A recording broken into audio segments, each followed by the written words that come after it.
ఇప్పుడు ప్రెజెంట్ ఉన్న సిచ్యువేషన్ లో ఎక్కువ job opportunities internal reference through వస్తున్నాయి. మనకి కనెక్షన్స్ పెరిగితే మనకి తెలియకుండా చాలా ఆపర్చునిటీస్ వస్తాయి. అంటే వాళ్ళ టీమ్ లీడ్స్ గానీ హెచ్ఆర్స్ గానీ ఎవరైతే వాళ్ళ కంపెనీలో బాగా పెర్ఫార్మ్ చేస్తున్నారో వాళ్ళని మీలాగే పెర్ఫార్మ్ చేస్తున్న వాళ్ళని రిఫర్ చేయమని ఇన్ ద టీమ్ అడుగుతున్నారు. ఇప్పుడు ఈ నెట్వర్క్ గనక బాగా ఉంటే వాళ్ళకి బాగా ఫెచ్చింగ్ అవుతుంది. రిఫరెన్స్ అన్నది బాగా వర్క్ అవుతుంది. సో అందుకని నెట్వర్కింగ్ అన్నది బాగా ఇంపార్టెంట్ ప్లే అనమాట ఐటీలో. ద సేమ్ టైం నెక్స్ట్ ఎప్పుడు కూడా ఎంగేజ్ అవుతూ లేటెస్ట్ టెక్నాలజీస్ నేర్చుకుంటూ ఉండాలి. ఈ ఫర్ ఎర్నింగ్ వస్తుంది, అట్లాగే at the same time engage అవుతూ ఉండాలి ఉన్న వాళ్ళతో. ఎప్పుడైతే నెట్వర్కింగ్ లో కనెక్షన్ పెంచుకున్నామో వాళ్ళతో ఎప్పుడు ఎంగేజ్ అవుతూ మేము మా దగ్గర ఈ స్కిల్స్ ఉన్నాయి, ఇట్లా చేయాలి అనుకుంటున్నాం, మీ థాట్స్ వాళ్ళతో షేర్ చేసుకుంటూ అట్లా ఉంటే ఒక పాయింట్ ఆఫ్ టైమ్ లో వాళ్ళకి ఒక థాట్ వస్తుంది, ఏమని వీళ్ళు రైట్ పర్సన్ మన దగ్గర ఉన్న దానికి వీళ్ళకి ఒక ఆపర్చునిటీ ఇద్దాము. ఇట్లాగా జాబ్స్ తెచ్చుకునే వాళ్ళు చాలా మంది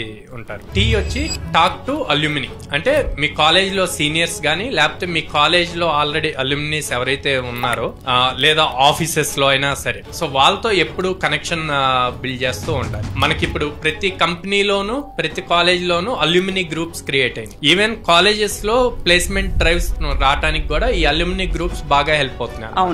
వాళ్ళు చేస్తున్న కంపెనీస్ నుంచి రెఫరల్స్ ఇచ్చి తీసుకొస్తున్నారు డ్రైవ్స్ అన్ని. సో అందుకని ఎప్పుడు అల్యూమినితో కనెక్ట్ లో ఉండాలి.